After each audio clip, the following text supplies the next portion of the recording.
કે બધા તીર્થોની યાત્રા કરવા જઈએ તો આખું જીવન ઓછું પડી જાય, પણ એકવાર ભાગવતની પરિક્રમા કરી લો ને તો ભારતના સકલ તીર્થોની યાત્રા તમારે થઈ જાય. પ્રભુના 24 અવતારો, અને એવા તો અનંત અવતારો. તમને એમ થાય કે દરેક અવતારોના મંદિરોમાં દર્શન કરવા જાઉં, કદાચ સંભવ ન થાય, પણ ભાગવતને વંદન કરી લો ને તો સકલ અવતારોના મંદિરો ભારતમાં જ્યાં જ્યાં બિરાજે છે ત્યાં સકલ દેવતાઓ, સકલ તીર્થો અને સકલ ભગવત સ્વરૂપોના ચરણારવિંદમાં તમારા વંદન પહોંચી જાય છે. જ્યાં જ્યાં ભાગવત બિરાજે છે ત્યાં સકલ દેવતાઓનો વાસ હોય છે. એમ ભાગવત મહાત્મ્ય પોતે કહે છે. આ એક સત્કર્મ એવું છે કે વૈષ્ણવી જીવનનું શિરમોર સત્કર્મ કહેવાય, કે દરેક વૈષ્ણવના જીવનમાં એક મનોરથ તો ચોક્કસ હોય કે ઠાકોરજી કરે ને તો એકવાર ભાગવત કથા કરવી છે. અને સીધી વાત એ છે, સમય સારો ચાલતો હોય ને ત્યારે સત્કર્મો કરી જ લેવા, કારણ પછી ઈચ્છાઓ મનમાં રહી જાય અને સંજોગો વિપરીત થઈ જાય. તો સમય તો બધા પાસે હોય છે. એક વસ્તુ યાદ રાખો, સમય બધા પાસે હોય છે પણ અવસરો બધા પાસે નથી આવતા હોતા. આ 24 કલાક બધા પાસે છે પણ દરેકના 24 કલાક અવસર નથી બનતા, ઉત્સવ નથી બનતા. કથામાં આવીને બેઠા છો તો તમારા આ 4 કલાક ઉત્સવ બની ગયા. તો સારો સમય હોય. પેલું કહેતા ને કે એકવાર રાજા બહુ મોટો દાની હતો, એટલે જેટલા આવે એટલા દાન કરી દે. પ્રધાનને એમ થયું કે આ બધું લૂંટાવી દેશે તો બધો ખજાનો ખતમ થઈ જશે. લાવ રાજાને કંઈક સમજાવું. હવે સીધું તો રાજાને કહેવાય નહીં, એટલે રાજાએ કહ્યું પ્રધાનને કે જો પ્રધાન, મારી પાસે કેટલા લોકો લેવા આવે છે અને હું બધાને ભરી ભરીને દાન આપું છું. ત્યારે પ્રધાને થોડું મેણું માર્યું, ટોણો માર્યો, કહ્યું મહારાજ, જ્યાં ગોળ હોય ને ત્યાં માખી આવી જ જાય. અને આ વાત રાજાના મનમાં રહી ગઈ. અડધી રાત ઊંઘ નથી આવતી રાજાને, અને પ્રધાનને પાસે સિપાહીને મોકલ્યા અને કહ્યું કે તમને રાજા બોલાવે છે. અરે અડધી રાતના કે યુદ્ધ છેડાયું છે?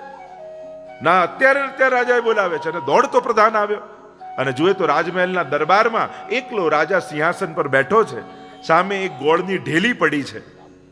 અને પ્રધાન આવ્યો, શું થયું મહારાજ, શું આજ્ઞા છે? તમે તો કહ્યું હતું ને કે જ્યાં ગોળ હોય ત્યાં માખી આવી જ જાય. જો પ્રધાન, ગોળની ઢેલી પડી છે ને એકે માખી નથી.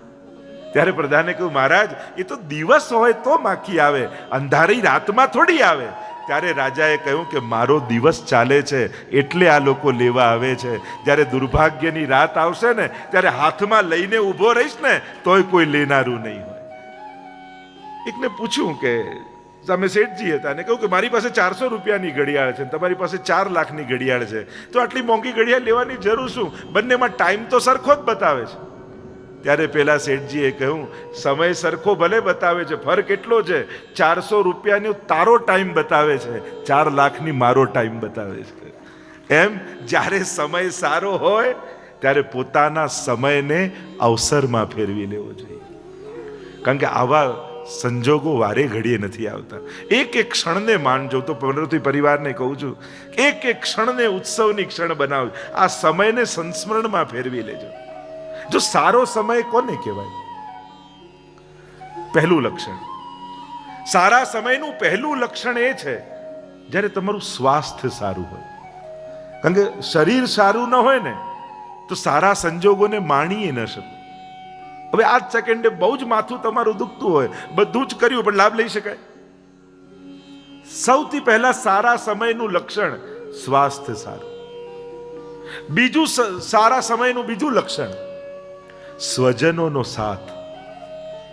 હવે પ્રસંગ હોત અને એકલા વિજયભાઈને પૂજાવીને બેઠા હોત તો શોભત પ્રસંગ.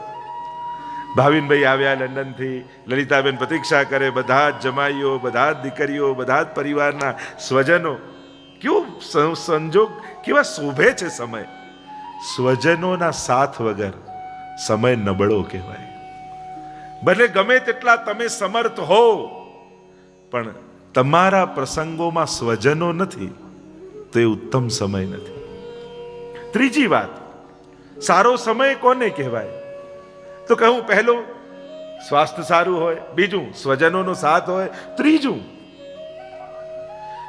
સંકલ્પને સિદ્ધ કરવાનું સામર્થ્ય હોય. જો ઘણીવાર ઈચ્છાઓ તો ઘણાના મનમાં હોય પણ સામર્થ્યનો અભાવ હોય છે.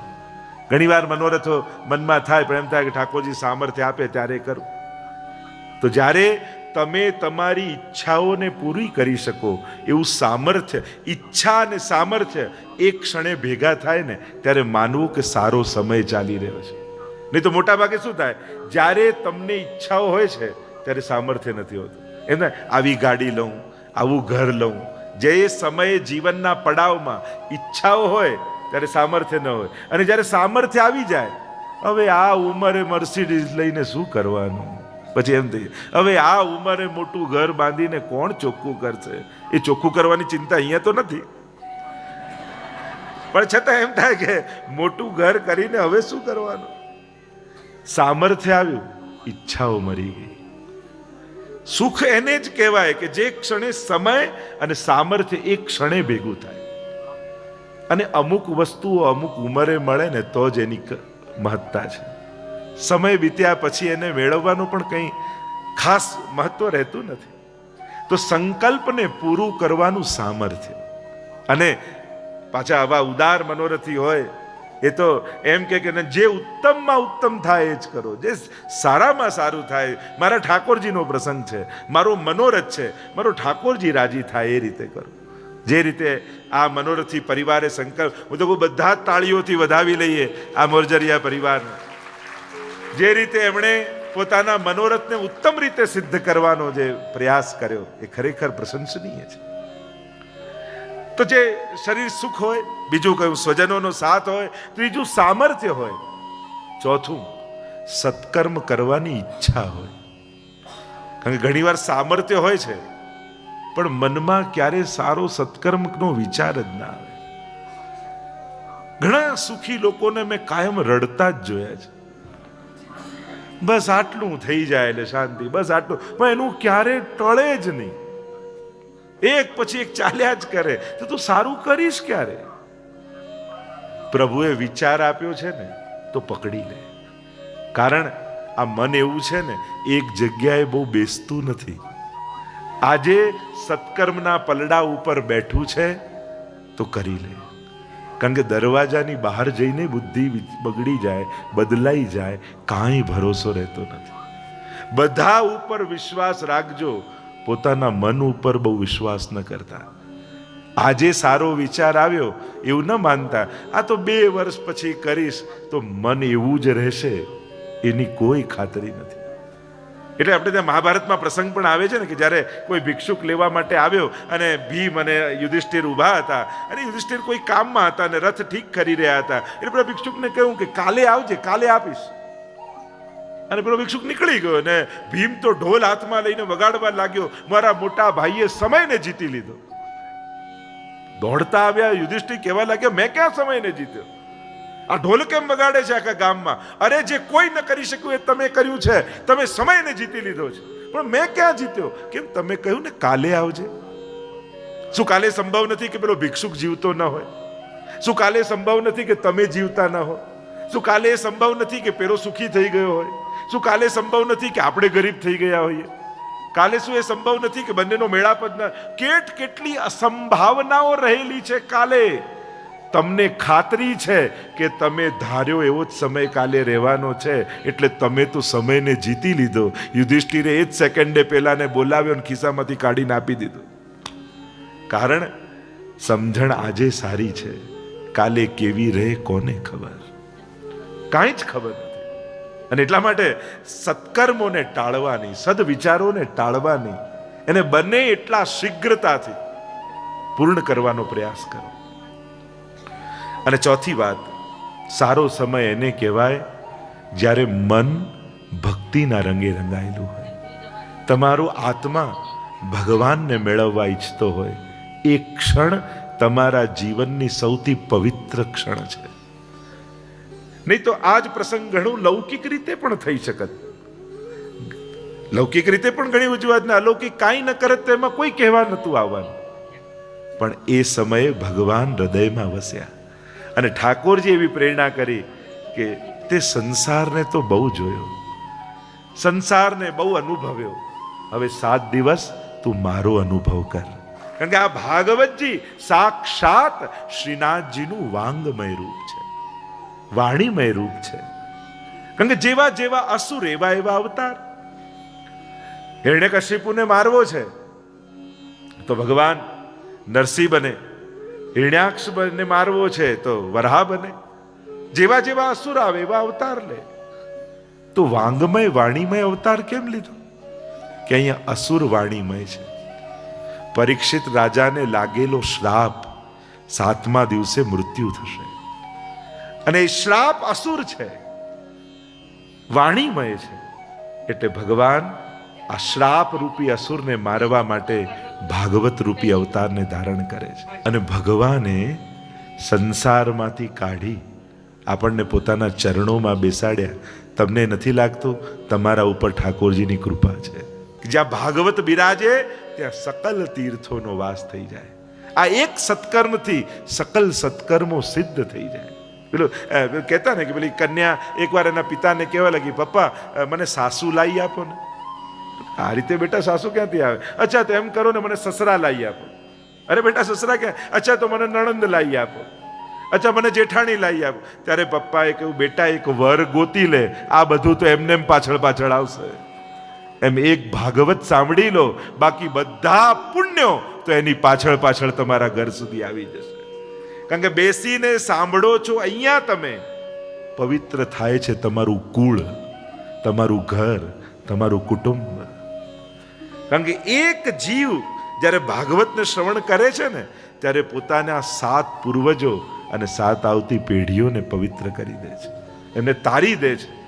એવું પવિત્ર પ્રભાવ આ ભાગવતનું કર્મ નથી, એનો પ્રભાવ છે કે આમાં બિરાજેલા સાક્ષાત હરિ, એ આનંદ માત્ર કરપાદ મુખોદરાદી એવા બ્રહ્મ આનંદ રૂપ ધારણ કરી અતિરે આનંદ ભર્યા આવો મારે અંગે, શ્યામ સુંદર વર બેઠા છો સંગે, મુખડું જોયા વિના પાણી નવ પીયું રે, રસિક સુંદર વર જોઈ જોઈ જીવું રે, રસિક સુંદર વર શિરઢ લાગી, જન્મો જન્મ મારી ભાવટ ભાગી, સગપણ તો શામળિયાનું સાચું, બાકી સર્વે દિશે છે કાચું, મુજને નાવારીશ મારી રે માડી, દર્શન કરવા હું જાઈશ દાડી, કહેશે રે તેણે કહેવાર દઈશું, આપણ સર્વે સાંભળી લઈ. પ્રભુનું આહ્વાન કરીએ, પ્રભુ પધારો. હે વલ્લભધામમાં બિરાજતા ગોપાલ પ્રભુ, 7 દિવસ અમારા ભાગવતજીમાં બિરાજો. આપના મનોરથો કરવા ત્યાં આવીએ, અને આપ કૃપા કરીને અહીં મનોરથોમાં પધારો. આવો સુભગ સંગમ, સ્વરૂપ અને કથા, સેવા અને કથાનો સુભગ મિલન અહીંયા થવા જઈ રહ્યું છે. જ્યાં જ્યાં ભાગવત હોય ત્યાં ભગવાન નિશ્ચિત હોય. પ્રભુનું એ અભય વચન છે, ભક્તિ સૂત્રોપનદ્ધ, ભક્તિના સૂત્રથી બંધાઈ પરમાત્મા જ્યાં જ્યાં ભાગવત હોય ત્યાં પધારે છે. યત્ર યત્ર ચતુર્વક્ત્ર શ્રીમદ ભાગવતમ ભવેત ગચ્છામિ તત્ર તત્રાહમ गौर यथा सुतवत्सला. स्कंद पुराण कहता है भगवान जब जीव कथा सुनने जाता है तो उसके पीछे पीछे, जैसे गाय अपने बछड़ों को प्यार करती, दुलार करती, उसको चाटती हुई उसके पीछे पीछे जाती है, वैसे ही हमारे ठाकुर जी आपके पीछे पीछे आकर आपकी गोद में बैठकर कथा सुनते हैं. ऐसा महात्म्य भागवत का है. ભગવાનને સમજવાનો અવસર એટલે ભાગવત. ભગવાનને જોવા બહુ સહેલા છે, પણ ભગવાનને સમજવા બહુ કઠિન છે. અને ભગવાનને સમજશો નહીં ને તો મળેલા ભગવાન પણ આનંદ નહીં આપી શકે. યુવાનો માટે ખાસ કહીશ, આ 7 દિવસ એક મોકો મળ્યો છે. સંસારને અનેક પ્રકારથી આપણે અનુભવ્યો છે. 7 દિવસ ભગવાનનો અનુભવ કરવાનો છે. આના એક એક શબ્દમાં સ્વયં શ્રીનાથજી બાબા બિરાજમાન છે. તમે કાંઈ નહીં કરો, ખાલી બેસશો, સાંભળશો ને તોય ભગવાન કર્ણેન્દ્રિયથી હૃદયમાં પ્રવેશ કરી તમારા અંતઃકરણને પવિત્ર કરી દેશે. તમને ભગવાનમાં ક્યારે પ્રેમ થઈ જશે ને તમને ખબર નહીં પડે. એટલે હું તો જ્યારે ભાગવત સપ્તાહ શરૂ થાય ને ત્યારે પહેલા જ દિવસે કહું કે બધા પોતપોતાની સેલ્ફી પાડી લેજો. કારણ કે 7મા દિવસે આ જ ચહેરો જુદો હશે, 7મા દિવસે આ જ આંખો જુદી હશે, 7મા દિવસે આ જ હૃદયના ભાવો કંઈક જુદા હશે. તમે પોતે જ એના ઉદાહરણ બની જશો.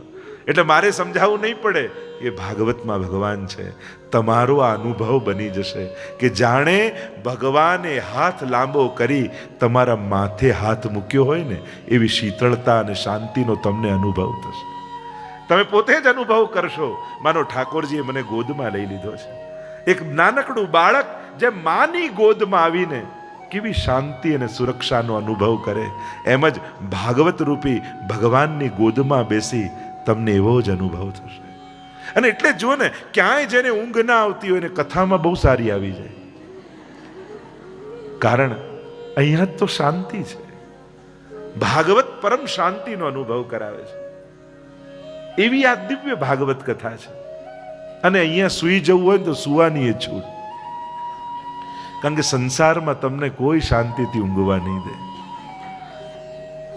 કોણ સુવા? કેટલી ચિંતાઓથી ઘેરાયેલો માણસ ગમે તેટલો મોંઘો પલંગ લાવે તોય ઊંઘ ક્યાં છે? અને અહીંયા બેઠા બેઠા ઘણા તો એવા ઊંધા પડી જાય કે આટલી સરસ ઊંઘ. સુખ જો સારા સમયની એક નિશાની સારી નીંદ પણ છે. કારણ કે જે સારું સૂતો નથી ને એ સારું જાગી પણ શકતો નથી. આપણ નિશ્ચિત છે જેની નિંદ્રા સારી નથી એની જાગૃતિ પણ સારી નથી હોતી. જોજો એના કર્મમાં ફેર પડી જાય. તમને કોઈ અઠવાડિયું સુવા ન દે, ગમે તેટલો સમજદાર, બુદ્ધિશાળી, સામર્થ્યવાળો વ્યક્તિ હોય, 7 દિવસ જાગેલો હોય એનું સામર્થ્ય ગાયબ થઈ જાય, એની સમજદારી જતી રહે, એ ક્રોધી થઈ જાય, એ એકાંત માંગે. જો માણસ જાગૃતિની વાત તો બધા કરે છે, પણ નિંદ્રાનું પણ મહાત્મ્ય છે. અને કથામાં તો હું તો કહું કે આ તો ભવપાર ઉતરવાની નૌકા છે.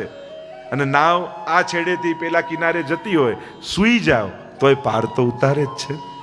તો અહીંયા બેસેલા વ્યક્તિ સૂઈ જાય ને તો આ ભાગવત ભગવાન પાર તો ઉતારશે જ. એવું મહાત્મ્ય કથાનું છે, એવી મહત્તા છે. અને તમે ભાગ્યશાળી, અને આપણે બધા જ, અને હું ને તમે ભક્તિ જ કરીશું ને 7 દિવસ. હું કથા ગાઈ કીર્તન ભક્તિ કરીશ, તમે સાંભળીને શ્રવણ ભક્તિ કરજો. પણ આપણા બધાના બંનેના કેન્દ્રમાં ભગવાન હશે. સંસારની વાતો સંસારીઓ જોડે ખૂબ કરી, આવો ભગવાનની વાતો ભગવદીઓ સાથે કરી. અહીંયા બેસવાનું એક જ નિમિત્ત, ભગવાન, ભગવાનની કથા. અને જ્યારે ભગવાનના થઈ ભગવાન પાસે બેસો છો ને ત્યારે ભગવાનને બહુ ગમો છો. એટલે હું તો કહું ઘણી વાર કે ઠાકોરજી પાસે એટલું માંગજો કે પ્રભુ કમથી કમ તારી પાસે બેઠો હોઉં ને એટલો સમય તારા સિવાય બીજું કોઈ યાદ ના આવે એવા આશીર્વાદ આપ.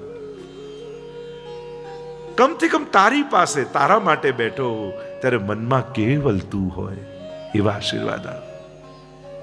આ મહત્તા ભાગવતની છે.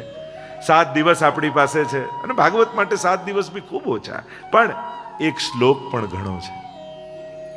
ભાગવતની મહત્તા એ જ છે, અને વિશેષતા એ છે, સાંભળો એટલું ઓછું અને અડધો શ્લોક સાંભળી લો ને તો એ તમારા ઉદ્ધાર માટે પૂરતું છે. શ્લોકાર્ધમ શ્લોકપાદંબા, મહાત્મામાં તો કહ્યું, અરે એક નહીં, અડધો નહીં, 5 શ્લોક પણ જો સાંભળી લો તો રાજસુ અશ્વમેધયો હો, રાજસુ અને અશ્વમેઘ યજ્ઞના ફલ મળે છે. ભાગવત એ જ્ઞાન યજ્ઞ છે, અને જ્ઞાનથી પવિત્ર બીજું કાંઈ. જ્ઞાનને અગ્નિ કહ્યો છે, આપણે એક પ્રકારનો યજ્ઞ છે. અને આ અગ્નિમાં શું હોમશું? આ જ્ઞાનાગ્ઞા કથાગ્નિમાં આપણે આપણો અહંકાર હોમી દઈશું. અને જ્યારે અહંકાર જશે વ્યક્તિપણાનો, ત્યારે ભીતરથી વ્રજભક્ત પ્રગટ થશે. કારણ જેમ જેમ યુગ બદલાયા એમ એમ ભગવાન અને અસુરો જુદા જુદા થયા. સતયુગમાં અસુરોના નામ મોટા, હિરણ્ય કશ્યપુ. પછી ત્રેતા આવ્યો તો થોડુંક નાનું નાનું નામ થયું, રાવણ 3 અક્ષરનું થઈ ગયું. પાછો દ્વાપર આવ્યો તો કંસ 2 જ અક્ષરનું નામ. પણ કલયુગ આવ્યો ત્યારે 1 અક્ષર વાળો અસુર બધાના હૃદયમાં વ્યાપી ગયો, અને એ છે હું. આ હુંકાર એવો છે ને, કારણ કે ત્યારે 1 અસુર હતો અને એ પ્રતીક હતો બધાની આસુરી વૃત્તિનો. પૂતના મરે તો બધાની અવિદ્યા જતી રહે, ધેનુકાસુર મરે તો બધાનો દેહાધ્યાસ જતો રહે. પણ ભગવાનને થયું કે આમાં એક રાખવા જેવું નથી. કલયુગમાં બધાને પર્સનલાઇઝ બધું જોઈશે. આપણે કે મારો પર્સનલ રૂમ, મારી પર્સનલ વ્યક્તિ, મારું પર્સનલ, દરેકને પોતાનું વ્યક્તિગત જોઈએ છે. તો ભગવાન કે લે અસુર પણ તારો પર્સનલાઇઝ, તારો અહંકાર, અને બીજે ક્યાંય બહાર નહીં હોય, તારી ભીતર જ તને આપીશ. હવે તારી લડાઈ ક્યાંય બહાર કોઈની જોડે નથી, તારી લડાઈ કલયુગમાં તારી સાથે છે. તું તને જીતી શકે છે કે નહીં, એમાં જ તારું શૌર્ય છે. સ્વભાવ વિજય શૌર્યમ. 11 સ્કંદમાં ઉદ્ધવજી સાથે સંવાદ ભગવાનનો છે, અને ત્યાં કહ્યું કિમ શૌર્યમ, શૌર્ય કોને કહેવાય? ત્યારે ભગવાને કહ્યું પોતાની જાતને જીતવું ને, આનાથી મોટું કોઈ શૌર્ય નથી. કારણ કે બધા આગળ જીતી જનારો માણસ રોજ પોતાની સાથે હારે છે. સંકલ્પો લઈને સૂતો વ્યક્તિ અફસોસ સાથે બીજા દિવસે સૂઈ જાય છે. કાલે આમ કરીશ, કાલે માળા શરૂ, કાલે પાઠ શરૂ. ખાસ અનુરોધ કરું બધાને, કથા 7 દિવસ ચાલે છે ને, અને જેટલા નિયમિત આવવાના છો, નથી આવવાના, પણ આ 7 દિવસ તમારા ગામમાં ભાગવતજી આવ્યા છે તો એક સંકલ્પ જરૂર કરજો, 1 માળા શ્રી કૃષ્ણ શરણમ મમની રોજ કરજો હમણાં. કારણ કે કથામાં એમ કહેવાય કંઈક સંકલ્પ લઈને કથામાં બેસવું જોઈએ, કોઈક નિયમ લઈને બેસવું જોઈએ. 1 યમનાષ્ટકના પાઠનો સંકલ્પ કરજો. બને તો એમ કહેવાય ભગવત દર્શન કરીને કથામાં જવું. રોજ હવેલીના કોઈ એક દર્શન, અથવા ઘરે ઠાકોરજી બિરાજતા હોય, ન જઈ શકો તો ત્યાં દંડવત કરીને પણ કથામાં આવજો. કથાનો આ નિયમ છે ને. ઘણા બધા સંકલ્પો બતાવ્યા છે. તમે મહાત્મ્યની કથામાં જુઓ તો કેટલા નિયમો છે કથાના. હવે આ બધા નિયમો જો હું તમને કહેવા જઈશ ને તો તમને એમ થશે આ વખતે રહેવા દઈએ કથા સાંભળવા. હું તમને એમાંથી સરળ કરીને આપું છું. યજ્ઞ કેવા કેવા અહીંયા તો કહ્યું છે, ક્રોધ નહીં કરવો, લોભ નહીં કરવી, ઈર્ષા નહીં કરવી, દ્વેષ નહીં કરવો, ભૂમિ પર અનેક અનેક નિયમો, ઘણા બધા નિયમો છે. કદાચ આ બધા નિયમો આપણે ન પાળી શકીએ. દોષો ને અપરાધો છે, ભાગવતજીએ સૌથી સહેલો ઉપાય બતાવ્યો. પ્રણામો દુઃખ સમનસ્તમ નમામિ હરિમ પરમ. ભગવદ નામ એ સર્વ પાપોનો પ્રણાશ કરનારો છે. ભગવાનને કરેલા પ્રણામ સમસ્ત દુઃખોને સમાપ્ત કરનારા છે. એટલે બીજું કાંઈ ન થાય. 7 દિવસ ભગવદ નામ લેજો. બધા પોતપોતાની માળા આજે ગોતી લેજો, અને તમારી માળા એ માળા ફેરવી, અને જેની પાસે ના હોય મારી પાસે લઈ જજો. અમે હવેલી તરફથી વ્યવસ્થા કરીશું કે એને માળા મળે, અને એ માળા જપ કરે 7 દિવસ. બને તો કોશિશ કરો કે 1 યમનાષ્ટકનો પાઠ કરીશ. આ ભાગવત કથા એમનેમ નથી મળી. આ કેવલ પુરુષાર્થ અને વ્યવસ્થાનું ફળ નથી. કેવલ વ્યવસ્થાઓ કરવાથી કથા નથી થતી. આ ઠાકોરજીનો પ્રસાદ છે. ઘણીવાર આપણને થાય અમે તો ઠાકોરજીને યાદ કરીએ, પણ શું ઠાકોરજી પણ અમને યાદ કરતા હશે કોઈ દિવસ? આપણે જેમ પ્રભુને યાદ કરીએ, ઘણીવાર આપણી આંખમાં જળજળી આવી જાય કે પ્રભુનું સ્મરણ કરતા કરતા, પણ આપણે એમ થાય અમે રડીએ છીએ ને પ્રભુને એમને ખબર હશે કે એમને યાદ કરીને કોઈ ભૂતલ પર રડીએ રહ્યું છે. અને એ યાદ કરે તો ખબર કેમ પડે? તો કે જ્યારે જ્યારે આવી કથામાં બેસવા મળે ને ત્યારે માનજો આજે ઠાકોરજીએ તમને યાદ કર્યા છે, અને એટલે જ તમે બધા સંસારના કાર્યો છોડી ભગવાન માટે અહીંયા આવીને બેઠા છો.